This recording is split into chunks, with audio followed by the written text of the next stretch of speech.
Welcome to Hail Varsity Radio, the voice of Husker Nation. Insight, opinion, expertise, with the biggest and best names talking Nebraska across the state. Join the show on Twitter at Hail Varsity and at Schmidt_radio. Call in at 402-466-ESPN or 1-800-825-5865. Here's Chris Schmidt. Welcome to it. Wednesdays here at Hail Varsity Radio, presented by the Nebraska Lottery. Chris Schmidt, Elijah Herbel, and you. What a 180 from yesterday. Some hope, some buzz, some excitement, some great weather. Cold, windy, dreary, and what's going to happen with basketball. We'll talk about it here next couple of hours and have some guests along for the ride. Numbers to dial up here on Hail Varsity, 466 3776 466 3776 800-825 5865. Find us, follow us. Give us a shout on Twitter at Schmidt_radio. Chris Schmidt, that's me. Or at Herbal Essence for Elijah Herbel.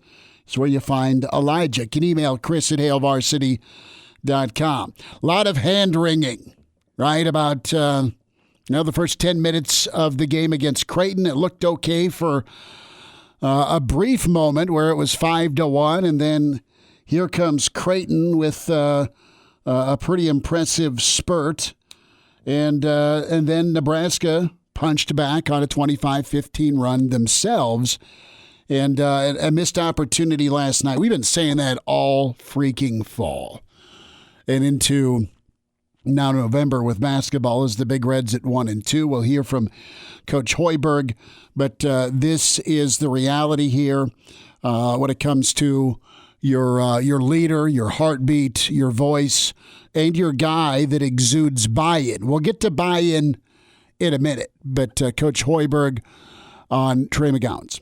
Quick update on Trey. He broke his foot tonight, so just devastating news for the heart and soul of our team. Came down on it wrong and broke the fifth metatarsal. So he'll meet with our our team tomorrow, team of physicians and trainers, and we'll put a time frame on the rehab and when we can expect him back. You know, we expect him fully to make a full recovery and be back to normal. We don't know the time frame of it yet. But it's just heartbreaking for a guy that has come in here and bought into his role. He is our best leader. Kobe's 100% right on that. Uses his voice every day in practice, from the warm-up all the way to the end. So really tough loss. Really feel for him. He'll have a lot of support through this process, and hopefully he'll be back as soon as possible. We have an update tweeted out a couple of hours ago by Robin Washit. Robin does a good job. Want to for sure give him credit on this. But you had the consultation with the medical staff, and Trey underwent surgery on that broken fifth metatarsal on his right foot.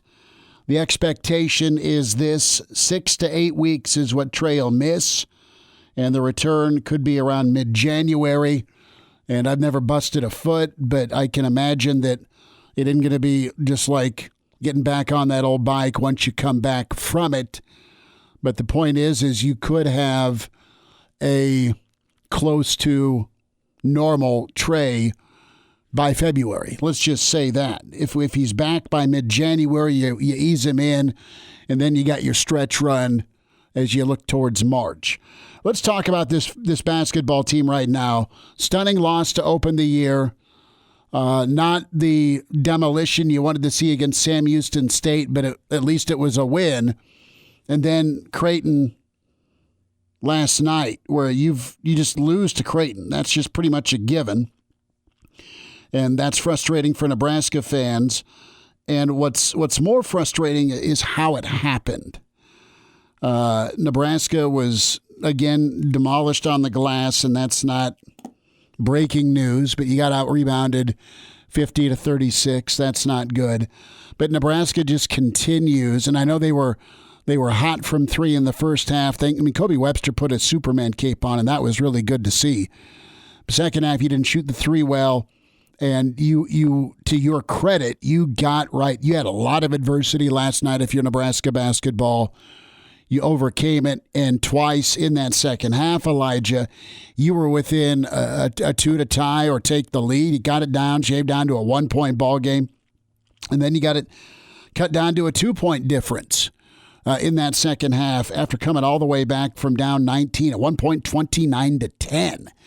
And Creighton is impressive with their pacing, with their point guard play, with their talent, and with Coach Mack. His system gets ball players that fit. And is it fair to say in 3 years, Nebraska's went out and got really high-level athletes? They've got talented basketball players. They've got guys from the JUCO levels or the transfer portal or other programs or a 5-star even, right? Or a guy that was highly touted out of the Pac-12 and Alonzo Verge. You've got the dudes, but you have not been able to match that talent and that system. And you can say a lot of things about Nebraska basketball's 1 and 2 start. I don't fault Fred's system. I think Fred's offense and system can and will work. Now, it's the coach's job, and I know they're working on it, but you got to get buy-in. And you got to get buy-in from everyone who's suiting up or sitting on the bench or out there on the floor, and you haven't. You have not gotten full buy-in consistently from your point guard, Alonzo Verge. And it feels like, from a chemistry standpoint, brother, it feels like last year a little bit where Teddy was the alpha and Teddy was going to get his shots. And then you had Trey there, who was your heartbeat, your do everything on offense and defense when it comes to guarding or being selfless and playing point versus off ball, right? You had a phenomenal athlete. Trey's like, yeah, put me wherever. Let's try and go win. His attitude's perfect. And I think a lot of the attitude of a Trey McGowan's, that'll be heard now from the bench versus on the court, which is tough. But at least it's still that same voice, a respected voice. But somebody's got to go to Verge in that locker room and say, man, we all have aspirations to go make money post-basketball at Nebraska. I get it. But you got to buy in. You got to do what Fred wants. You got to do what's best for the team. And if you're going to go and try and score, because that's your mentality, make them. And there's too many missed shots at the rim. Nebraska was good in one half, but not great in the second half from distance. 3-point shot from Kobe's what got him back in it. So I don't think Fred's offense or system's bad. It's just not being executed, man. And you got to have a long, hard talk with Verge. And that's the question of the day today is, what do you do with Alonzo Verge? Because he's too good a player, too good an athlete to not use. But he needs to be willing to be used a certain way. And right now that team needs a point guard. He's it. He's not used to it. He's either got to get with the program or they got to go a different route, a different role, and that could be Kobe Webster. So my take is this. Kobe's your new point guard. You keep training Verge, and you hope he comes around. You just can't have one guy with his decision-making blow things up. And then when Verge goes out after a 0-for-5 start and some me ball, then you have Bryce come in, and it's like Bryce needs to make up for lost opportunities and isn't getting his shot. You got to all share the ball. And that's a problem right now with a 1 and 2 start. Yeah, and when I look at the stats from last night, it's not all bad. The main area you look at and you go, that's rough, is that Nebraska's overall field goal percentage was worse than their field goal percentage from behind the three-point line. Nebraska last night shot 38.5% from behind the three-point line. Overall, they shot 37.1%. Which means that you aren't converting your chances at the rim. I think that was pretty evident last night. Nebraska was struggling with Creighton's size inside. Mm-hmm. You see that with the glass numbers, with Creighton 14 more offensive rebounds, 13 total offensive rebounds for Creighton, and 37 defensive rebounds. You're struggling with that size inside, and that's where Nebraska is going to continue to struggle until they find a workaround for the Big Ten season, because there's more big dudes coming at you in Big Ten play. And if you can't figure out how to keep those guys off the glass and how to get good shots around those guys inside, you're going to continue to struggle. Nebraska was still in this game because of A, 3-point shooting, mm-hmm. but then B, they generated 16 turnovers from Creighton. Yeah, the defense was good. The defense was good. Where they struggled was closing out on shooters, and then inside, Creighton overall in the game shooting 47%, and they shot 43% from behind the arc. So it was closing out on shooters was the big problem for this Nebraska basketball team last night. But I'm not all doom and gloom following the Creighton loss. I think the team learned some things. I think there's some good things you can go back and look at in film. You got a long time to keep on developing before the Big Ten slate gets started. So there's things that need to be worked on.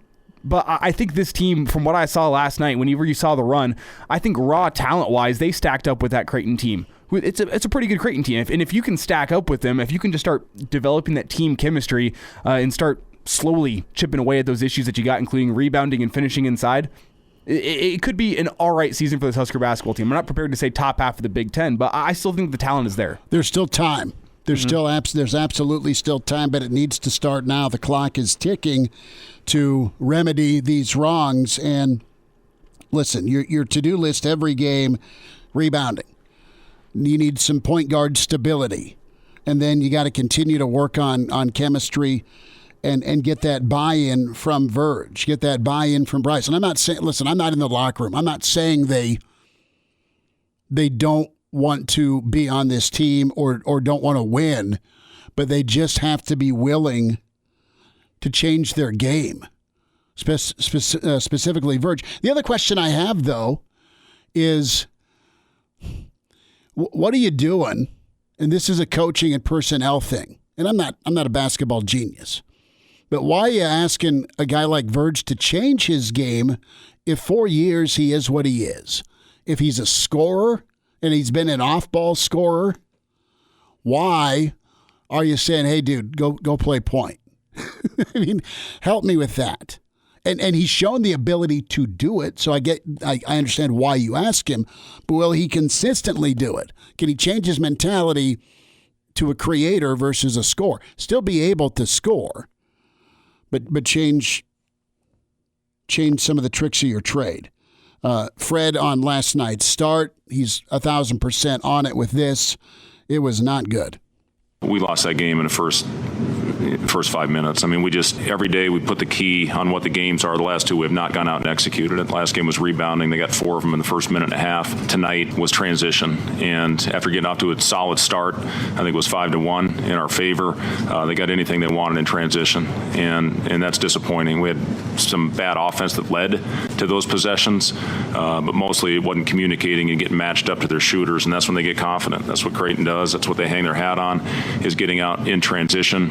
We knew they were way more capable shooting the ball than what their numbers indicated, as were we. It just opened up the floodgates there in the first 10 minutes. Once we had the right lineup out there, I give our bench all the credit in the world for getting us to climb back into that thing, led by Kobe. He was phenomenal out there. The ball was moving. It was hopping. We were moving the ball side to side, cutting, getting back cuts. Didn't have that early. We challenged the big guy. We talked about it. 7-2 at the rim.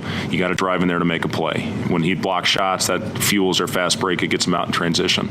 So, biggest thing, we got to come out and get off to better starts. We can't continue to dig ourselves a hole like that. It takes too much energy to get yourself out. Well, Nembhard is for real. I mean, he was your key, and he doesn't need a magic 8-ball or crystal ball. Coach Jeff Smith, we had on with us, he laid this out about 5:05 last night when we were down at the Single Barrel with what this game's going to be about. It's going to be about point guard play. And yes, it was. You got spotty point guard play to start the game, and then Webster came in. You made your run the final 12 minutes when Verge was sitting. And this isn't pinata day for Verge. He's a good ball player, good kid, and he'll shake out of this. But it does come down to buy-in, because if you have a film session that's talked about Monday, okay, and you revert back to some forced shots, some tough shots, some attacking shots at the rim that don't go down. I mean, look, you go down the play-by-play of this. It is miss layup, miss layup, miss layup. I mean, that, and again, you're right on, Elijah, with the height and the length and the rim protecting at Creighton has, and the Big Ten will have. But that's it. That's what it is. There's all the points and all the runs were spurred on by ball movement, passing. I mean, what got Bryce going? It was some nice work by by Walker at the free throw line and some backdoor cuts. Get some easy finishes, man. Nebraska's offense can do that. He's got to be willing to do it. Yeah, and the radio broadcast said it best last night, and that was that Verge started that game 0 for 5 with 5 bad looks, and that's what you can't have from your point guard, the main distributor from your team. You can't be putting up bad looks. That's only going to submarine your efforts, and, I mean, you can see how the Husker offense turned around after he got pulled. Fred did spend some time on Alonzo Verge last night. We had a really good film session, and he was very engaged in that film session. He's had a lot of really good moments in this preseason as far as you look at the Colorado game. I mean, look at the first exhibition game we played. You can look at all our practices. I mean, he is getting in the paint and making plays. Right now, he's getting in the paint to shoot. And he's got to start understanding when you get in the paint and kick it and spray it, that's where you get open shots. And that's the strength of our team. So, we'll continue to watch film. We'll continue to do what we can to get better. But I thought that lineup that was in there was the one that could pull us back in, and that's exactly what they did. Fred still is confident in Verge. He is such a gifted player, talented player, and he's always had a scorer's mentality, playing off the ball really for the last 4 years, and asked to score the ball at a high clip. He played off the ball last year with one of the top point guards, transferred to Kansas, Remy Martin, and now understanding getting in the paint, and he missed 3 layups right at the basket in the last game. He makes those. Maybe it was a different story for him, but when he gets in there and makes a play, generally we get a good shot. And believe me, I still have 100% confidence in Alonzo Verge. Mike Babcock's next on Hail Varsity. And we're back Fellas, you think we could listen to the radio on Hail Varsity Radio, presented by the Nebraska Lottery. Yes! That's awesome! Thanks for spending time on a Wednesday at Hail Varsity, presented by the Nebraska Lottery. Chris Schmidt and Elijah Herbel. Andy Markowski is coming up here in about 35 minutes. Former Husker standout and part of the CFL, Kieron Williams, going to be in studio with us at 5:25. We welcome in Mr. Husker football. And he knows some hoops and baseball as well. Mike Babcock, historian, author, and Hall of Famer with Hail Varsity Magazine, hailvarsity.com, at MD Babs on Twitter is where you find him.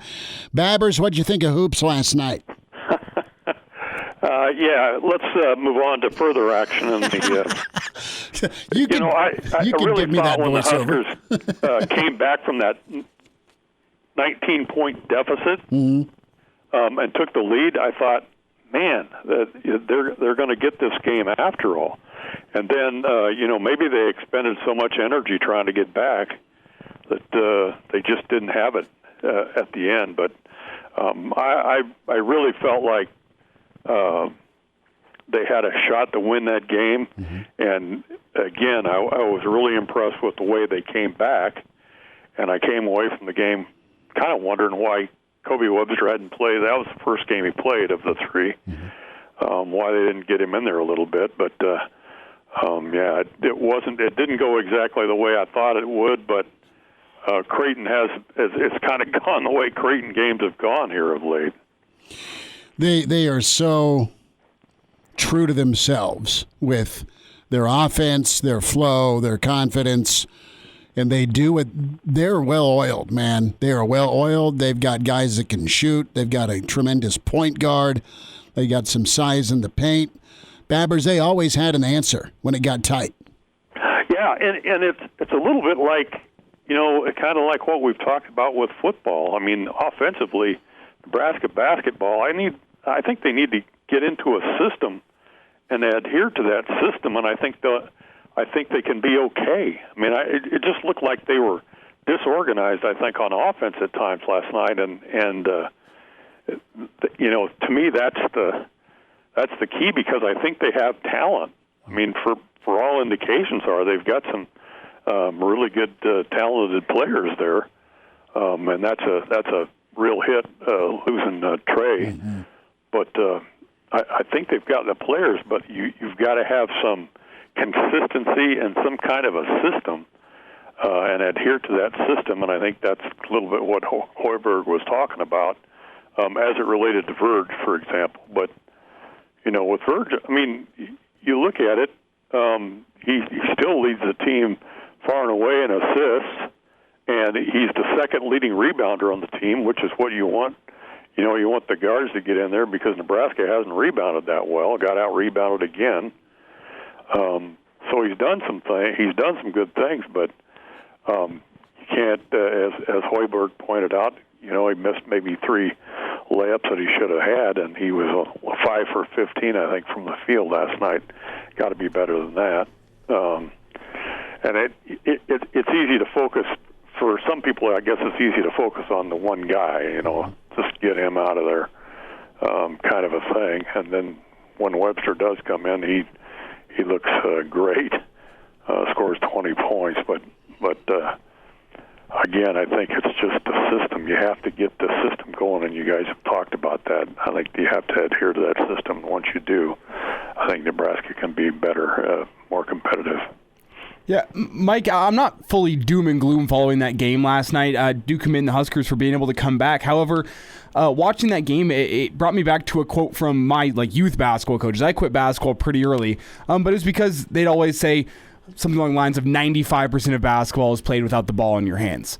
And that meant you got to keep up the same intensity whenever you're not the one who's has the ball in their hands, not the one who's going to be in a play set where you can be able to score. And I didn't like running, so that wasn't great for me. But that's that's something I kind of noticed when I watch this Husker basketball team is defensively sometimes they just have some flat possessions, and then offensively there's not as many guys moving without the ball. Does it come down to just guys buying in and being able to go 100% at all times, or is it just coming down to maybe having a ball handler that can distribute the ball a little bit better to the guys that do have talent, as you said?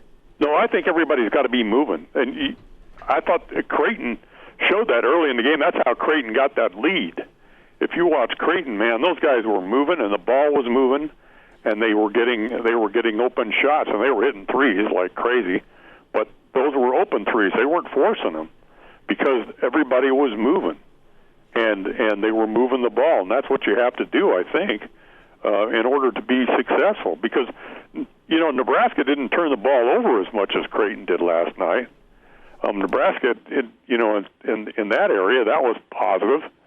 But you can't just come down on offense and just kind of put your arms at your side when the ball's on the other side of the floor. You've got to be moving, and you've got to move that ball around to get an opportunity to get those open shots. And I think that's maybe the responsibility of a guy like Verge is that he's got to get that system going. But he can't do it by himself. Everybody else has got to be moving.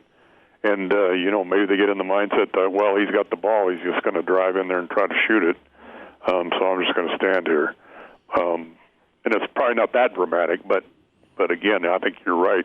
You've got to be moving. You've got to be moving even when you don't have the ball. We'll switch to football. Mike Babcock's with us from Hail Varsity Magazine, hailvarsity.com. Well, this is supposed to be a big week, and it's kind of a ho-hum week because of the ways that the season's gone for Nebraska. But early thoughts or midweek thoughts here as Nebraska faces Wisconsin with some new names, well, familiar names, but new responsibilities on game day with the new offensive staff. Yeah, I think that's going to be interesting, and I don't know how interesting translates. Whether it's interesting in a good way or a bad way. I think that the player mentality is such that Nebraska is going to give Wisconsin its best shot. I mean, I think Wisconsin's going to be in for a tussle. I'm not sure that Nebraska is going to win that game, and I'm still of mindset that Nebraska is going to get Iowa in the last game of the season. But it's going to be interesting to see how the guys on offense adjust to all the changes it's dramatic, obviously, as we've talked about, with the offensive staff and guys that they are really close to those coaches, and it's really difficult for them. The emotional part of it is difficult, not to mention the routine and how you go about playing the game. Well, I'll be interested to see how that goes. But regardless, Wisconsin's going to get Nebraska's best shot. There's no question. I see no quit in these guys, and so I think we'll see the same thing that we've seen all season long in terms of determination and giving it the effort. The question is, can you avoid the mistakes that have just killed you? Mike, I think it's fair to say that these last two games are going to be a good indication of the character of this football team, how much they decide to come out and fight in what is essentially an end of a season that doesn't matter all that much. But you hear the football players come out and talking about, well, we still have 2 trophies to go and win. So I want to ask you, how important will these games factor into your opinion of this Husker football team and this Husker football season as a whole? If Nebraska comes out and lays 2 consecutive eggs, are you going to be more disappointed in this season than you were before these last 2 weeks, or should we kind of set these 2 games aside from the rest of the other 10 games as a whole? I would be disappointed, Elijah. I mean, no excuses. Go out there and give the same effort. You can, regardless of who your coach is, you can give the effort. And I've seen that through 10 games from these guys, and I don't think that it's going to change because of such dramatic changes on the staff. I don't think I don't think they're going to pack it in. I don't think they're going to say, well, that's it. We don't have anything to play for now except a couple of trophies. There's the element of pride that came up a couple times in the Monday news conference. But I really think that these guys are going to give it everything they've got, just like we've seen up to this point. And, if Wisconsin is not prepared for Nebraska's best effort, if Wisconsin looks at it and says, well, they must be in disarray because all these coaches are gone, then Wisconsin's making a big mistake, because I don't think that's going to be the case. Mike, I want to get into development here. Got a couple of minutes left, and it's going to be so key moving forward with Coach Frost and whoever comes in on offense. And we've seen it defensively. The defensive side of the ball, Chins has depth. He has guys ready, and they know what to do. I mean, they're all on the same page. Offensively, they've not been able to execute, or they've gotten in their own way. And, we talk about the offensive line a lot, and these are highly skilled guys that have had rough goes on the outside and even on the interior. There was some mixing and matching. Do you think there needs to be a re-examination moving forward here after these next 2 games with what they're doing practice-wise? We don't know, but it just doesn't look like guys are necessarily ready on the offensive line, or even at running back when we think of Yant, right, knowing what to do, where to go. Is there enough time being put in to get the guys the reps so they're good come Saturday? Well, yeah, obviously with new coaches in those positions, there's going to be an evaluation of what's done in practice and how you go about it. So I think things are going to be a little bit different. But Frost is still the head coach. He's the guy that defines what the offense is going to be. So there's going to be some adaptation, probably from the coaches that are brought in, unless they look at the world the same way that he does, the offensive world. Here's a concern, that whole same context. I hope Nebraska can keep Chenander. I mean, he's one of the candidates for the Broyles Award, and he's had a really good defense here, and look what's happened to the offensive staff. I hope that they can keep the defensive staff intact in the off season as well. So I think there's a lot of questions to be answered there. But from the standpoint of system, it's going to be what Scott Frost wants it to be. He's just not going to be apparently quite as involved as he has been in the past. He's going to turn that over to someone who thinks in the same way that he does, is the way he described it. Mike, we'll talk to you next week, and get ready for Turkey Day. Thanks so much for joining us, and can't wait to see how things shake out on Saturday. Hey, thanks for having me, guys. I appreciate it. All right, there he is, historian, author, Hall of Famer, Husker football insider forever, and he is so good. Mike Babcock with us at MD Babs on Twitter is where you find him. We'll head to the golf course with a stocking hat and probably something to drink that'll keep you warm. Mike Schuhart's on the way. And now, back to Hail Varsity Radio. Tyrod Williams coming up. He's been in the CFL, former Husker safety. He's doing some awesome outreach work. We're going to hear from him. He played a big part in that near win in Wisconsin back in 2016, that overtime heartbreak. Eddie Markowski shortly. We welcome in with Wilderness Ridge, Mike Schuhart. Shuey, are you gearing up for Thanksgiving, man? How are you? I'm doing good. We had a couple really nice days. Didn't feel like Thanksgiving. Today, a little more normal. So you're just working on the old putting for dough with the stocking hat on and a couple of gloves. I get it, but you guys were blessed with some just phenomenal temps the last 2 days. Was the course just crawling with everybody? Yes, it was. You don't get those kind of temps this time of the year, so when we get them, it's time to get out and play some golf. And we had a lot of people out playing golf, which is good to see.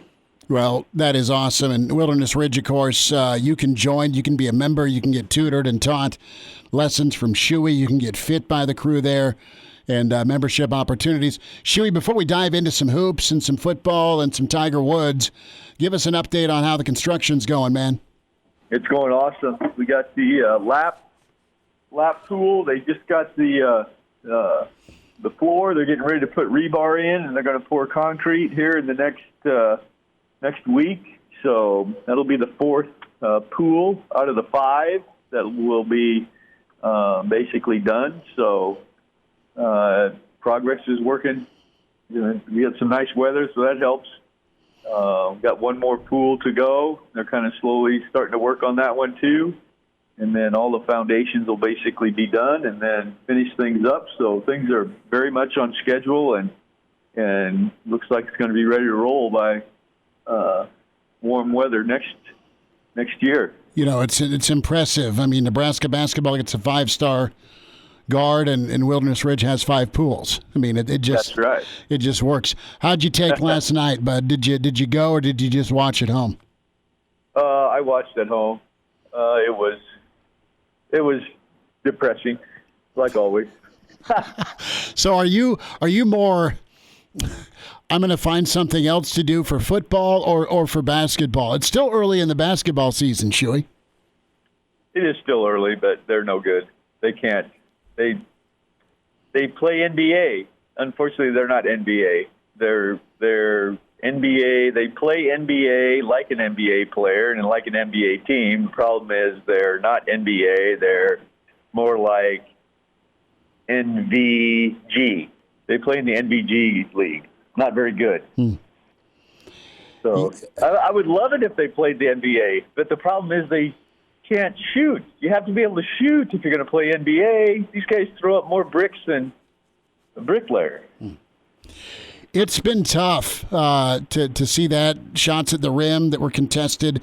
Now Webster came in and got hot, brought him back. I think they can shake some things out with the system, because when they move the ball, Shuey, they can find open guys and score it. I mean, it's a matter of doing it. It's a matter of doing it. Yeah, they have to be able to do it for the entire game, not just for little spurts here and there. And then they got to get hot and shoot, but they don't do that. I mean, I've never seen a team where the first guy down the court, man, it's either he's putting it up, or if it's one pass, that guy's putting it up. I mean, I've never seen a team that doesn't move the ball around the court through the players. I mean, it's just crazy. I mean, it's NBA. They think they're NBA players, and they're not good. Shuey, football, how you feeling about Wisconsin, Nebraska? Man, that's a scary one. What was the last team that got rid of their whole, basically half of their staff? They went out and played. Who was that? And they just got annihilated.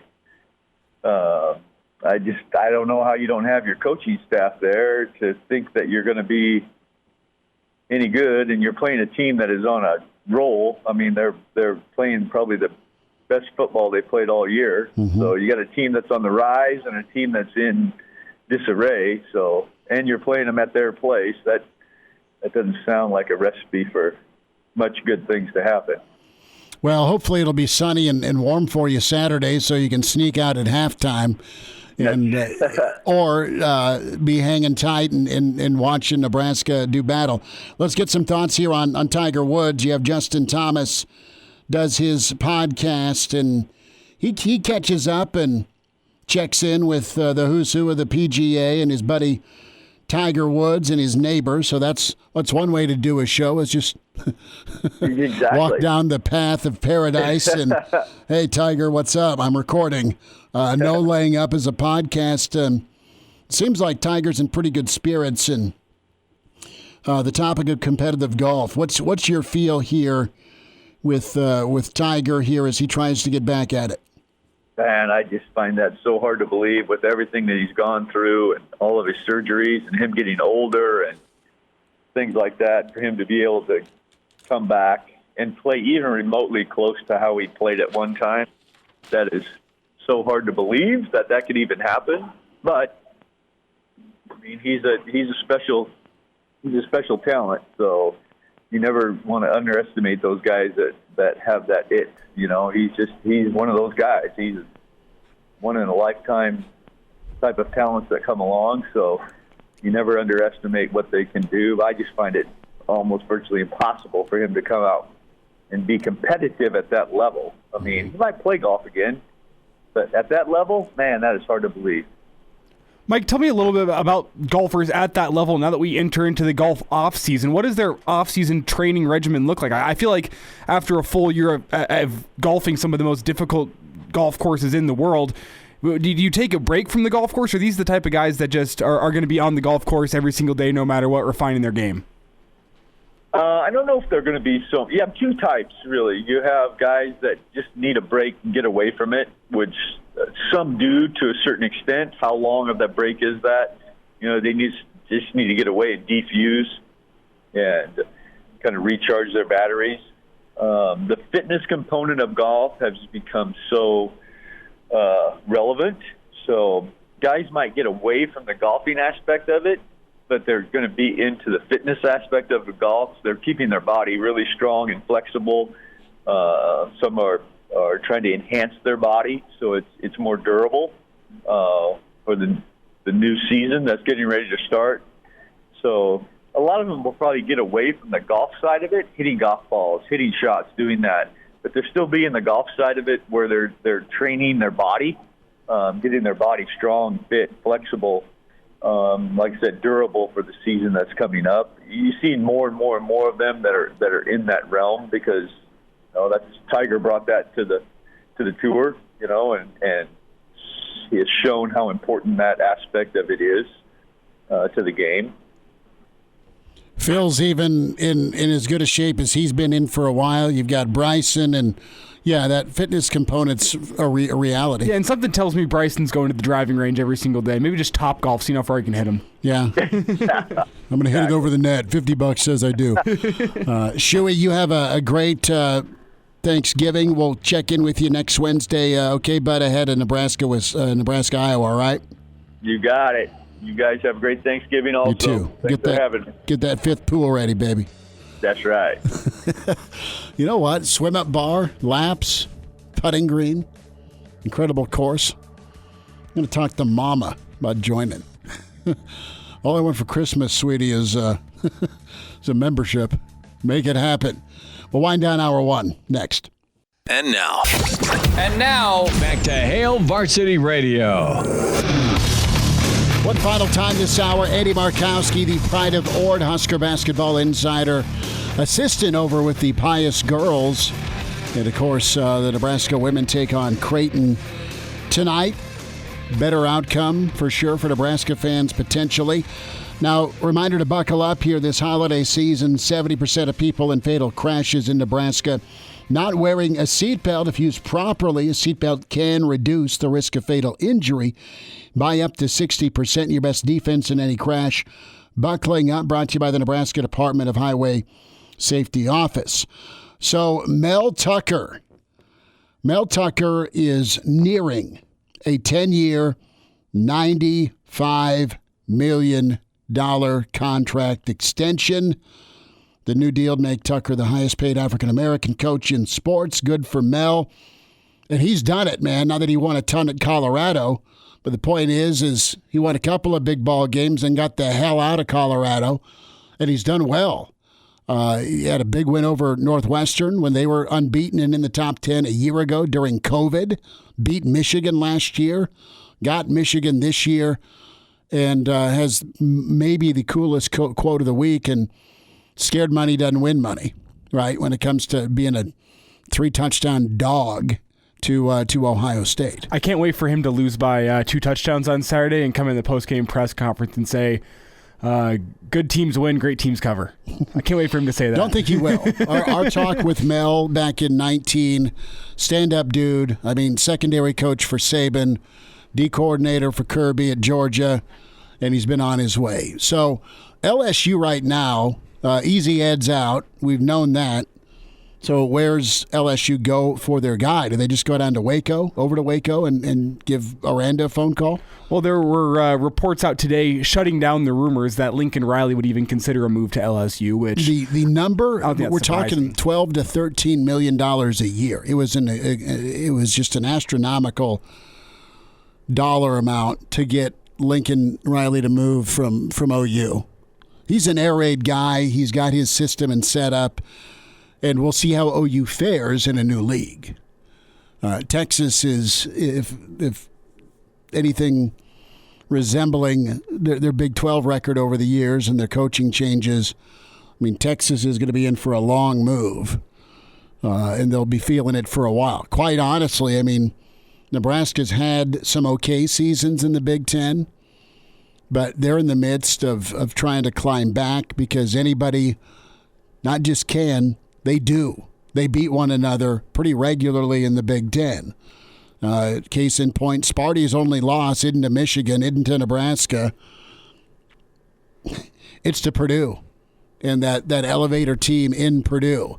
So if you get a $95 million contract, that is a lot of jet splash certificates. Do you think that LSU looks towards Braum while you mentioned Purdue? I think Florida's going to go after Braum. I would. You pair that talent pool and offense, I think it could work. Usually you go opposite, though. I mean, you would be going from Mullen to Braum, which is weird. We've got 2 gift cards to Jet Splash to give away right now. 2 $25 gift cards. We'll take caller 7 and caller 8. Caller 7 gets a $25 gift card to Jet Splash. Caller 8 gets a $25 gift card to Jet Splash, courtesy of ESPN Lincoln at Hail Varsity. Caller 7, caller 8. Right now, 466-3776, 466-3776, or 800-825-5865. Andy Markowski on the way. Welcome to Hail Varsity Radio, the voice of Husker Nation. Insight, opinion, expertise, with the biggest and best names talking Nebraska across the state. Join the show on Twitter at Hail Varsity and at Schmidt_radio. Call in at 402-466-ESPN or 1-800-825-5865. Here's Chris Schmidt. Back at it, Hour 2. It's Hail Varsity Radio, presented by the Nebraska Lottery. Chris Schmidt, Elijah Herbel. We'll check in with Kieron Williams, former Husker and CFLer. He's got a fundraiser going on. Excited for him with what he's doing to give back to the community. We welcome in the Pride of Ord standout with Husker basketball assistant over at Pius.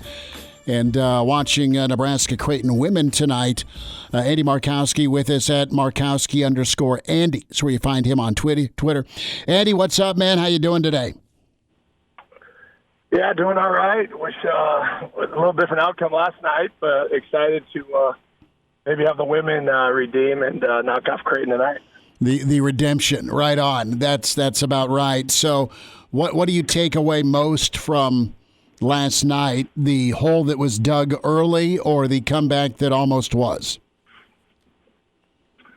Yeah, I just, overall, I'm just disappointed. I thought our program was in a better position to protect our home court and to be 1-2 and lose to a rival, to start slow. That's about the 8th time in 11th game that we've started to slow against Creighton, and I don't know if we don't embrace the rivalry. It's a rivalry. I mean, they want to beat us. Their fans want to beat us. The fact that we don't really acknowledge them as a rival disappoints me. We don't have enough success in basketball to not have a rival, and Creighton is that, and we just have not stepped up and made it even a rivalry. I mean, they've owned us, and as a former athlete that went 4-1 against them, upsets me, disappoints me, to the point where something's got to change. I mean, we have to find people that want to compete and win games at home against a team that you should be better than, having lost 5 starters. Yeah, I mean, Creighton had a Sweet 16 run a year ago. They're not there anymore, and their offense was super fluid, great tempo, and they were able to kind of match their scheme with their talent. Andy, what do you see with Nebraska's offense and that talent level not matching up, not meshing here through 3 games?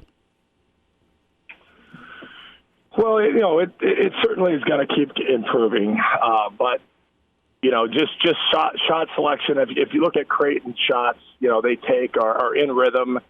They're not shooting step back shots. They're not shooting difficult shots. Now they made a lot of shots. You got to give them credit. Second half, I think they didn't go back to back possessions without scoring, and part of that is their offense. A little bit of that was our ability to get stops. But I'm tired of reading about having to explain to point guards on how to make the easy, play and easy pass, and our offense is better if they make the easy play. That's coaching and accountability. And if players, aren't willing to do that, the world that I came from, you sit and watch. You shouldn't have to continually explain to players how to make easy plays and winning plays. And that's what Creighton made last night. They didn't make a ton of unbelievably great plays. They made winning plays, and basketball is a simple game, and that's what it takes to win. And until this team recognizes that or can develop to that, they're really going to struggle. And I thought, that might not be the case to start the year, but, certainly a lot of season left, but there's nothing that points me in the direction that, you take Verge. Verge is a 5th-year player. If he's still having to be reminded on how to make simple plays, now, Bryce McGowan's can improve. I mean, he's learning, he's trying. This is all new to him, but veteran guards need to know how to make winning plays, or your team's just going to be average. Were you concerned about chemistry? Hindsight, let's go there for a moment.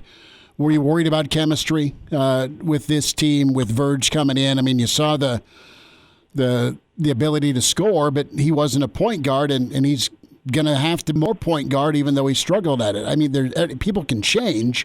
It just hasn't been picked up on and executed 2 out of the 3 games so far.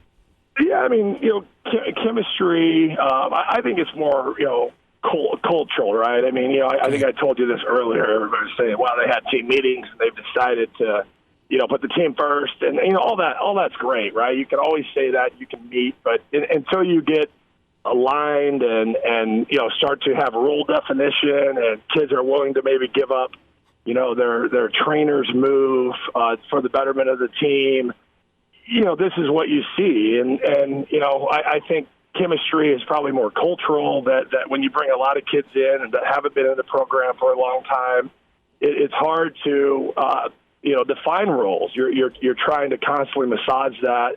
Whereas, when you develop that culture and you have kids that are returning and they've had success and they've won, it's a lot easier to get kids to buy in when you're winning. You look at Nick Saban, they have a ton of talent, but those kids are willing to kind of buy into their role because they know winning follows that. So, until you get that culture built, I think you're going to have chemistry issues. And, I was really hoping that, once again, it's 3 games in. But the schedule doesn't get easier, and the conference is obviously difficult. So, they're going to have to make some big steps forward over the next month to give themselves a chance to be competitive once the league starts. Bryda Ord's with us. Andy Markowski, standout Husker, Hail Varsity Radio, recapping Nebraska Creighton men from last night. So, Andy, what does Coach Hoiberg and his staff do here with Trey out for several weeks here, probably till mid-January? With the point guard spot, do you go to Webster and continue to train Verge and hope he makes the conscious choice to go with ball movement versus getting to the rim and maybe not passing it? I mean, what do you do at point right now if you're Nebraska? Well, I don't think you don't play Verge. He's a talented kid and can help you win basketball games. But you look at Creighton's point guard. you just need to get more consistency. And, Webster certainly had a great game and probably allows you to, run more offense where you move the basketball. But, Verge is more talented with the ball than Webster against really good defenders. So, Fred's going to have to find a way to play both and find kids that are willing to do what he's asking them to do. Bryce will keep getting better. They need more consistent, perimeter play. I thought Wilcher at times helped them, and then there was 3 or 4 shots that you just have to eliminate. You don't have to make tough shots if you're running good offense. So there's a lot. Andre appears to be able to help them. The Wilhelm, I think, is going to be good, but it just takes time. It's hard to play as a freshman. The game's moving fast, so they still have the pieces to improve. Losing McGowan's really hurts them defensively, athletically, toughness, rebounding. That was really the one kid that you could consistently rely on to defend and rebound. So losing him, they're going to have somebody step up and fill that void. But there's still a lot of talent on the roster. Fred will figure out ways to score offensively. But once again, it's just disappointing to have a chance to start 3-0, beat your rival at home off a rebuilding year, and they failed to capture those opportunities in front of them. Now you're 1-2, and the fan base is it's not like Nebraska has a historical consistent fan base. The fans want them to be good, but when they're not, they're quick to kind of check out on the season. Hopefully that's not the case, but we didn't give them a lot of reasons to hang out and believe this is going to be a special season. Eddie Markowski's with us, Hail Varsity Radio, former Husker standout, the pride of Ord. Eddie, we'll get to tonight's game and some high school hoops in just a second. But overall, you mentioned culture and teams and players kind of coming forward and making a decision, what road to take. What, as a guy who was a captain multiple times, either when you got to Nebraska or you were involved with Nebraska, how did you handle tense moments or some early season bumps in your career, and how did you get through it? Well, you have to trust. You have to trust the process, right? You have to trust that the coaching staff, what they're telling you, is the truth, and you have to follow that. When you follow that, you're going to have success. If you don't believe that, or you have a different agenda, then it gets, it gets contentious and it gets really hard. So, you need leadership to help massage that message. You need leaders that are an extension of the coaching staff. I hope they have that. And if you don't, then these things can go south on you in a hurry. But, if you trust the process and you're in it for the right reasons, they can right the ship and have a good season. But, if they're not, you can splinter pretty fast, especially in a 20-game week schedule with, what's predicted to be the best Big Ten, conference depth that they've had in a long time. It just feels like with Verge, and I think he can totally flip it around. I mean, he's talented, but he's looking for his shot, and then you've got Bryce, who is Mr. 5-star, and he's been great early. He had a physical outing last night, but was able to get some movement and get back door. And he, like you said, he's still learning, and the upside's great. It feels like when guys get the ball, they aren't going to pass it because they're not sure they're going to see it again. Yeah, and if that's the case, then they're in trouble, right? I mean, that can't be, and that tells me that there's a lot of agendas that doesn't have Nebraska, basketball first, and when you build a program and a roster, through the transfer portal, I mean, kids leave for selfish reasons, right? They didn't like the situation, they weren't playing enough, they weren't scoring enough, they weren't used in the right position. All those things are why kids leave, and some of those things were in their heads when, they were told that they could, play a different style or play this way or, be a go-to player. So, you've got to balance all that. I don't know if that was said, but those things as a coach and as a team, you've got to, massage all those things and ultimately get a common goal. And if you do that, you can be successful in basketball. But to your point, Chris, if those guys have their own agenda or they want to be the leading scorer on the team, and that's their first thought over winning, it's just not going to be a successful season. So hopefully that's not the case. Hopefully they can keep improving. I thought they shared the ball a little bit more, but some of the shots that they forced, allowed Creighton to get out in conversion. which you just couldn't do against the Creighton team. But lesson learned, they'll go watch film and try to improve. Eddie Markowski, Eddie, couple of minutes. I know you got to get to practice and then a ball game. Let's start with practice. Coach Pasota and you and Pius girls. How's the upcoming season? How's the outlook? Well, we certainly have to replace a lot. We had one of the best point guards in the state. Obviously, Alexis had a great career. Had another wing in Miriam Miller. That made us pretty smart coaches. So, it's got it back to the drawing board. But, it's exciting. We're going to play a lot different. I think we have a chance to, hopefully get back to PBA and defend the state title. But this group has a new identity. They've worked hard for 3 days. But it'll be exciting to see how they grow and mature with kids being a lot different roles than they were a season ago. When it comes to Creighton and Nebraska tonight, are you buckled in? How are you going to take the rivalry as a proud Nebraskan, but also as a proud dad? Well, it's exciting. Creighton has had the women's number as well, not quite as bad as the men over the last 15 years. I think they've won 5 in a row. So I'm excited. I know Alexis is excited. She understands the rivalry. I discussed her that the Markowskis are currently 4-1. So hopefully after tonight, that record goes to 5-1. I mean, it's something that I take pride in because I know Nebraska fans take pride in it. And, hopefully, they can come out on top tonight against a really talented Creighton team. I think they're young. They're growing. They're trying to find their roles. I think we can play a lot of different styles. Hopefully our size and length give Creighton some struggles tonight. Eddie, I can hear there's a word I'd like to use, but I can hear the irritation in your voice with this rivalry, man. Yeah, I work in orthopedics, right? So there's a lot of medical professionals that happen to go to Creighton that I good friends and good business partners. Mm-hmm. Unfortunately, I've got to listen to that side of it for too long, right? So you hope that I know it's not the men's game, but I encourage everybody, if you have not watched this women's team play, to come out and support them tonight. I think it should be a good atmosphere. Jazz Shelley, the transfer from Oregon, is terrific. Hybe and Izzy Bourne are 2 of the top 15 players in the conference. So, once again, little pitch to get some red out there tonight, and hopefully we can, doesn't make the sting go away of last night, but it certainly would feel good to leave PBA having beaten Creighton women tonight. In the past 3 games for that women's team, it's been the highest scoring 3-game stretch in Nebraska women's basketball history. Is that something where you're taking the competition into effect here, or should that expect to continue as the year goes on, even as the competition ramps up? Well, certainly the games are going to get tougher, and it starts tonight. But, if you follow the score, Maine lost in overtime to Providence, and then Prairie View A&M just lost to Utah State by 7.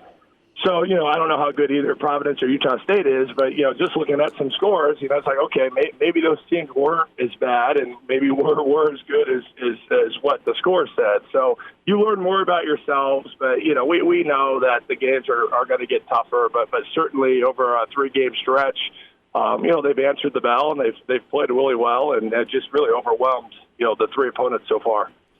Eddie Markowski, the pride of Ord, Husker standout, proud papa, Alexis Markowski, and the Husker women get rolling tonight, and, of course, Pius girls basketball. Eddie, we'll let you get to it. Thanks for squeezing us in tonight, man. All right. Go Huskers. Thanks, guys. Take care. There he is, Eddie Markowski with us on Hail Varsity Radio, and he's pretty emphatic, man. Frustrated Husker about losing to Creighton. Excited to spend some time here next segment here with Kieron Williams. Standout Husker safety, part of the CFL, and doing some great outreach work with some of his businesses. Number 26, back in studio. We'll be back here shortly. It's Hail Varsity, presented by the Nebraska Lottery. And now, back to Hail Varsity Radio. Thanks for hanging out. It's Hail Varsity, presented by the Nebraska Lottery. You want to jump on Facebook or Twitter, ESPN Lincoln. Can see us, Chris Schmidt, Elijah Herbel, and Kieron Williams, Husker standout and a guy that's been in the CFL for a while, also a business owner and does a lot of nonprofit outreach. Kieron, good to see you again, man. Yes, sir. Good to see you, man. Thank you for having me. Hey, thanks for coming in, and appreciate seeing you again. It was always fun to cover you at Nebraska, and I'm glad you've had success in pro ball, man. Most definitely, man. I mean, I enjoy it here. I love here in Nebraska. It's one of those places where you can come and it feels like family. People people show you love. Well, you're showing a lot of love back to folks. Let's let the listeners know what you're doing and your outreach and what you're going. Explain this digital coin to the old guy in the room. I got you. Elijah's laughing. I got you. So I created Fake Ink back in 2018, right when I left Nebraska. Fake Ink is fake. So Fake Ink is my clothing brand as well. I have an extension called Fake Ink Studios where I do content creation and help companies, do their photo, video, and then also some social media management things too. Okay. With that though, 10% of everything we do goes to the local nonprofits that we work with. We work with the Sienna Francis House. We've worked with the local People City Missions, and currently we're working with North Star Foundation up in Omaha. And so Scott Hauserrig and everybody over there, they're super awesome people. They have some awesome people in there that are really trying to help those kids because those kids are coming from backgrounds where it might not be the perfect situation to be able to focus on math, so they're giving them those extra tutors, they're giving them that extra time to rock climb and play Madden and play basketball. So that's what we really care about. And then we do have the clothing piece. I like dressing nice, so sure. But so that's a piece of it, but the main thing is really the outreach, to giving back. That's outstanding. And you look at kids, I mean, when they have direction, they have guidance, they have folks who love them. That's so important, not only to get the math done or the social studies or the English, but also the activities outside of school. Mm-hmm. Sports are so important, but also some organized activity like you're talking about with the rock climbing or some activities that way. So you have an event coming up. Yes. So digital coin. The digital coin piece, right? So the digital coin is similar to Tesla or Bitcoin or anything like that. We'll be on the same exchanges as those companies, but we're wanting to create an ecosystem for people that really need it. So where 10% of this coin is going to the people that can use it, can learn how to use it, can have a stake in something that is the future. You're seeing the NFTs and you're seeing money being made. So we want to get those people hands in it while the getting is good. So with that digital token, it's called the Real Love Token. It'll be on what's called Tron. So all this information will also be on my website at www.faking.shop. But that digital token, you'll be able to get deals, right? So let's say you buy a hoodie and it's $80. Well, if you want to buy it with token, you can still use your Visa debit, just like anything else, pay for that, and then we will send you that same amount back in token, and now you can have that, and it basically creates an ecosystem. You're creating your own ecosystem, basically. So it's a way to save some money, but also a percentage of what you earn goes to your friends at North Star and other nonprofits. Yes, and as well as your pockets as well, as far as it's like stock. It's just like buying stock. Well, yeah, it's same like concept. It's like right now the value of the U.S. dollar going down with inflation, but cryptocurrencies, all the values are going up because you've had NFL rookies or guys on their second deal won it in crypto. Yeah, won it in crypto. Their whole contract. Yeah, so that's what we're trying to do. We're trying to create an ecosystem for people to be able to really just make sure they're not left out of this thing as it grows. Thank you for the inflation tutorage there, Elijah. Hey, our generation loves us some cryptos. You guys do. You and Tom Brady and everybody else is all into crypto. Last time he was on with the Mannings, he's talking about the fact, I got a great crypto deal for you here, Peyton. So that's awesome. Well, the amount of money that can be made with cryptocurrencies right now is it's unreal. I have a friend who made last year with Bitcoin going up, he made almost $1 million. 23 years old. You have a friend. You have a friend. Uh-huh. Yeah. Look at this. He's in the U.S. Navy, so it's not like he's making like crazy money, but he like invested. Put almost all his money into Bitcoin, and money went up. And you're kind of a stock hound too, aren't you? At times. So I got to learn something. We got to talk, man. I need to learn something. We got to talk. My roommate's he's the real stock. Well, we're throwing so that means I got to come to the house. We can hang out, cook. Okay, I'm with you. Kind of bring the pizza. Yeah. While we're talking about financial advice, quick shout out to our road sponsor, Ferris Financial Group. Mm-hmm. They can take care of you as well. Kieron Williams with us here, a Husker standout CFL performer, played up in Canada for a number of years. You're working out. You're getting ready to training, still training. Just I'm ready for that opportunity when it comes. So as well as more information about the event, it will be tomorrow night at the Capitol Cigar Lounge. Okay. The company that I'm working with is Link It Up, and I'm getting some help from some. I call him my OG, Anthony Goins. He's a great guy. Yeah. He's a great guy. Not met him, but I know the name. He does a great job here, what he's doing in Lincoln and what he's doing for Nebraska as a whole. Just come out. There will be apparel there for people to buy. Then you can also learn about the coin and different things like that as well. Give folks the website again and just kind of rattle off some of the nonprofits you're partnered with one more time. And I'll give you guys, we're doing a giveaway as well. So we're doing 2 Husker ticket giveaways. We're doing the basketball game. Okay. We're doing the volleyball game, and then we're doing the last game of the season, obviously against Black Iowa. Friday. Yep. So we're doing a sale, and then if you spend up to $550, 2 tickets to the Crawford fight in Vegas. Oh, nice! And so that was the Turner. So I'll be out there for my birthday. My birthday's on Sunday. He fights on Saturday, so it's birthday present. No, Bud's big time, and it was awesome to kind of cover him when he was here at PBA defending his title. The man. Yeah, we trained together up in Colorado all the time. So he's awesome. It's gonna be a good fight. Saturday Porter, I know he gave Errol Spence a good run for his money last time they fought. So it's not like it's some cupcake for Bud Crawford. It's gonna be a good fight on Saturday. He ain't no slouch at all. Bud's big time. Okay, website. Yep. So website people. So www.fakeinc.shop, or you can head over to my social media at FakeIncCEO. That's at FAKE.INCCEO. Yep. So that's couple of and Twitter can follow Kieron also at the K_Williams, and then your company is at Fake Inc. FAKEINC_ on Twitter's. Yep. On Twitter. On Twitter, where you go there, and the Instagram. So, my friend, we got a couple minutes left here. The last time Nebraska was within striking distance of Wisconsin was 2016 overtime. Yep, I was there. You were setting the edge. We were setting the edge and setting the screen on my side, and they sent the screen on my side. Amazing effort, tough ball game, but you were right there. You guys played it for Fultzy. You sold out for him. Hard. You're also the last team to go bowling, and some of the guys now that are super seniors, you're still close with JoJo and company. What do you make of this year? What do you think of the Wisconsin game Saturday? I just think it's the small things, man. I just think we have to go in there and do the small things right. Even when I look back at that game that we played, we had it all the way up until the end, and then we go and run a cover 3, and we don't come down and make the play when we can, and then that costs us the whole game, So I just think those guys have to go in there and just do the small things right. Just focus and play as a team. Don't do anybody else's job. Just do your job and do it to 110%. Everything else will take care of it. So, you been following this season much, or been too busy? No, I definitely follow. I still wake up every Saturday and watch the game every Saturday. So. These guys have it. They have what it takes. They got to finish it out strong. Not just for.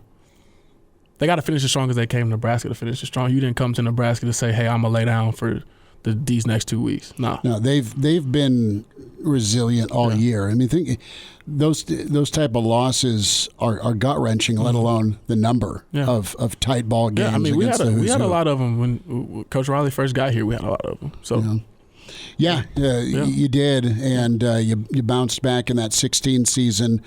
As you see this going on, and you hear the fan base, you unfortunately had to live it with coaching change. Yeah. What's your take on what some of the guys in the locker room may be going through? These guys, it's a mental battle right now because you have some guys that you can't avoid it. The East-West Shrine game, they're sending out their invites. Reese's is sending out their invites. So those senior guys are like, man, okay, it might be over. Those junior guys are starting to crank it up. Now you got those sophomores that are probably cranking it up more on the practice squad side. You know what I mean? So you have those guys cranking it up while the other guys cranking it down. It's probably causing fights. You probably have all those different things. But now it takes a leader, and leaders like JoJo and leaders like Cam and leaders like Markel and Adrian to step up and say, hey, nah, we going to finish this out how we supposed to finish this out. We came to Nebraska for a reason. Now, it might not have went how we thought it was supposed to go. We got to finish this thing out strong. So, Kieron Williams with us here, Hail Varsity Radio. He has an event going on at the Cigar Lounge tomorrow. His company, Fake Inc. We're talking about a digital coin that will create an ecosystem, pay you back. It's a chance to donate and get some of Kieron's clothing, but a percentage of that goes to the nonprofits that Kieron's connected with, specifically the North Star Foundation and other outreach groups. So I got to ask you this. You've been playing pro ball. When you see Cam and you see JoJo, you got to like their, and Cam's not made an announcement yet, but he could go. Yeah. He's been listed. JoJo's ranked, I think, Kuiper's number 5 or 6 safety he's for the upcoming draft. And we know that JoJo's done as a super senior. Yeah. Both those guys in the secondary, how do you project them? What do you think of their ability at the next level? I mean, you see it on the field. Like, you know a dog when you see a dog. So, I mean, those dudes have it. All they have to do is just stay focused, finish the season out, finish the season how they're supposed to finish it, stay healthy, and then just go in and do everything that you're supposed to do in that off-season time, and they're going to land exactly where they're supposed to. Mm-hmm. Well, it's Wisconsin, it's Nebraska. Is that where does Madtown kind of rank on road environments for you? Oh, it's up there, man. I mean, we played at Penn State, so that's up there. Ohio State is up there, but Wisconsin is right there. I mean, you can't beat that jump around, and I seen it with Melvin Gordon. So you were there for that one too. I was there. I was a freshman. I was there, and it was. Woo! I'm just going to leave that one there. The old Melvin Gordon game in the snow. Oh, man, but we was winning. We was up 14. You guys were up 10? Or 10, yeah. I said 14. See, I wanted to make it better. No, I think you're right. I think you're right. You're up double digits. Yeah. And then he goes off. Yeah, and then he turned up. He's good. Yeah. I mean, he's really good. What's Bo like in that moment where he's just running? Bo is very much like a Nick Saban. You know, when we are up, he's going crazy on us. And when we down, he's just like, man, stop him. Yeah. Stop him. Quickly, before we get out of here, you got to experience the coaching change, especially I think of the Holiday Bowl game against USC. Oh, yeah. We have interim coaches. How does that work whenever it's interim coaches stepping in? How do you step up and deal with that moment as a player? For me, it was hard because I was a freshman, and I had just transferred from the Air Force Academy. So I had already transferred schools. I had already switched coaches. I had already played my second defense. In my mind, I'm like, this is my third defense in 3 years. I'm about to have to learn, you know? So that in-between time was a little weird. And you know, we just were like, hey, we're going to go in the same game plan that we've been going in all year, and hopefully we can come out with a win. And I was able to get 2-point blocks in that game. So that game stands out for me a little bit. Hang out. Tyrod Williams with us here. A Jock Doc on the way. He's in his 30s, but sounds like he was born with a stogie in one hand and a brew in the other. Now, say my name. It's Schmitty on Hail Varsity Radio. I got the body of a taut preteen Swedish boy. Back into it at Hail Varsity Radio, presented by the Nebraska Lottery. Time for a Jock Doc Wednesday. Lincoln Orthopedic Center. Dr. Doug Tavis with us. Dr. Doug, how you doing? Doing real good, Chris. How about your week? It's going all right. Interested to see how the recovery goes for a defensive end. Nebraska fans in the Big Ten got a full earful of during his time at Ohio State, and he's been a great player at Washington. Chase Young out with an injury, an ACL. That was confirmed this week by Coach Rivera. And Dr. Doug, this is a whole lot of size and a whole lot of speed that needs to get repaired. Yeah, that's for sure. That's, defensive player of the year, right? Rookie of the year. And, doing exceptionally well this year again. And, it's kind of an interesting thing, though, Chris, because, he's a really big guy. But, he moves a lot like the kinds of players that we think about, having ACL injuries. The non-contact kind of ACL injuries that occur with people that are planting their foot real hard and twisting over the top of it. So it's a little bit different seeing a guy that big have that kind of a non-contact injury. The other linemen, a lot of times we think about this being more of a contact kind of a scenario. Well, absolutely. I mean, how many times do you see just an offensive lineman get rolled up on from the backside or be involved in a pileup? With Young here, he was coming off the edge against Tampa over the weekend, and it was minimal contact, and he went down and then really limped off to the tunnel. So, Dr. Doug, we've seen non-contact injuries before, but we haven't seen a guy this size a lot of times have the non-contact part. And tell me a little bit about what that can do, if it's the non-contact versus the contact, or does it matter much? Well, I would say that most of the time with the non-contact injuries, it's going to end up being more of an isolated ACL injury, as opposed to the scenario where you take a shoulder pad into your knee and you're going to potentially end up with your ACL and your collateral ligament or something like that. So it's probably going to end up being a isolated ACL injury, maybe a meniscus tear that goes along with that. It's one of the things that we see often is with the linemen, that, like you said, they get rolled up on a lot, and there's a lot of that down in the trenches kind of contact. And so a lot of them will be wearing a prophylactic knee brace and trying to avoid some of those injuries because of that, because there's just so much of that contact and pressure. But again, a guy like Young, who moves as well as he does, I mean, he's like a running back, kind of the way he comes off the edge of things. He just moves that fast, and that's why I think in his particular situation, even though it is unusual to see somebody as big as he is, he's moving that hard and putting that strain on that ACL as he's trying to make rotational motions with his leg. Dr. Doug Tavis with us, Lincoln Orthopedic Center at Jock Doc Wednesday. Washington rush in to Chase Young, our topic, his ACL. Let's touch on the repair and the recovery for Young. Yeah, so as soon as he gets that knee quieted down, they'll go ahead and get a reconstruction done. And in a player like him, it's probably using a bone-tendon-bone graft. We talk about patella tendon grafts. We talk about hamstring grafts, and they're both excellent grafts for doing ACL reconstructions, and they have a similar outcome, when it talks about people coming back. But a lot of times when we're dealing with these bigger guys, we'll go with those patella tendon grafts.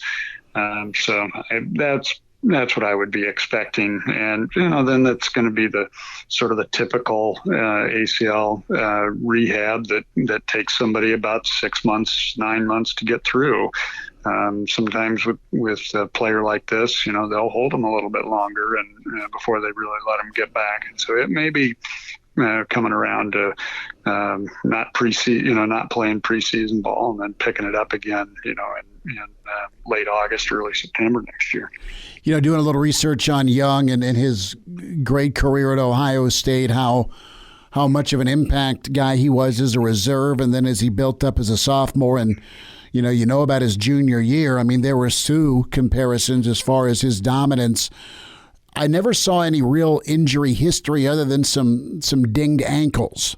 So this may very well be his first major issue, his first surgery on an area so vital to what he does, and that's go make quarterbacks miserable on first through third down.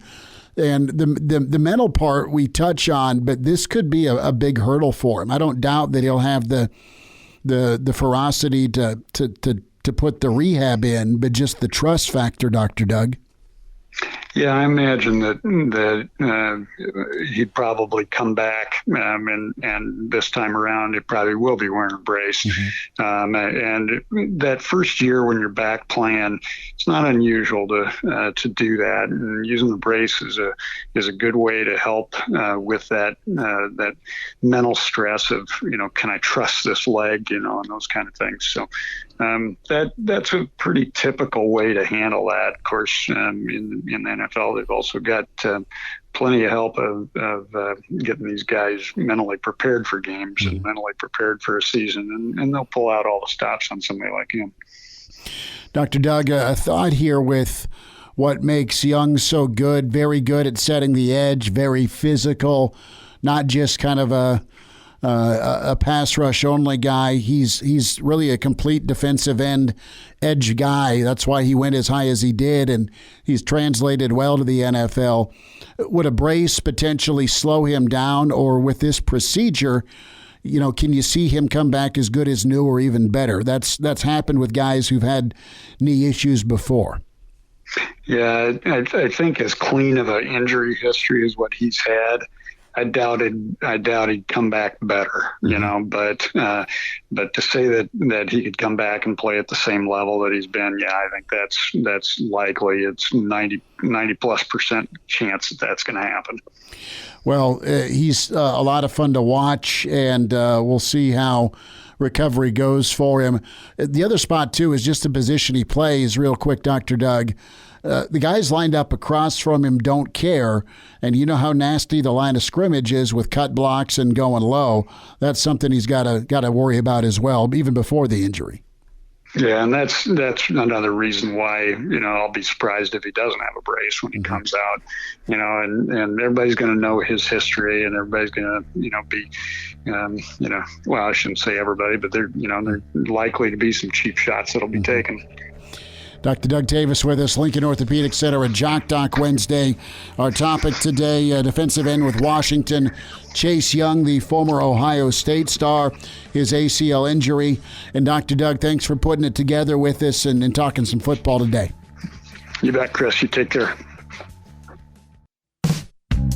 Miss us? Come here, brother. Give me a hug. Bring it in for the real thing. We're on call for you. Catch the podcast at HailVarsity.com, the ESPN Lincoln app, or download them on iTunes. Saddle up, partner. Back to Hail Varsity Radio. One final time, as big thanks to Mike Babcock and Mike Schuhart, Eddie Markowski with us. Kieron Williams, Husker standout, CFL, still in studio. And he has a fundraiser and a way to give back to a lot of the nonprofits he supports with his business. Kyle will be on here in 2 seconds. We talked a little Wisconsin earlier. Podcast with Hail Varsity Radio. Give us a rating, good, bad, or ugly. Spotify, iTunes, Google Play, where you find us. And check out the segment also on ESPN Lincoln's On Demand. And we streamed here Facebook Live with Kieron and, of course, also on Twitter. So, Kieron, one more time, man, hammer the event tomorrow night. It's for the nonprofits. It's also about your the new currency that is a reality in the people that are under 40's age. And even people that are over 40 are way wiser with money. My wife, God love her, I'm just like, sure, get it, fine, whatever. Yeah, go grab it. Go grab it. It's all good. Tell us one more time. So tomorrow night, I'll be releasing a digital token at 7 p.m. over at the Capitol Cigar Lounge in combination with Link It Up. And then just a huge thanks to Anthony Goins. He's a great dude, and he's allowing us to use that space, so that's a blessing. And 10% of everything that we're going to do tomorrow night will go to some of the local nonprofits that we work with.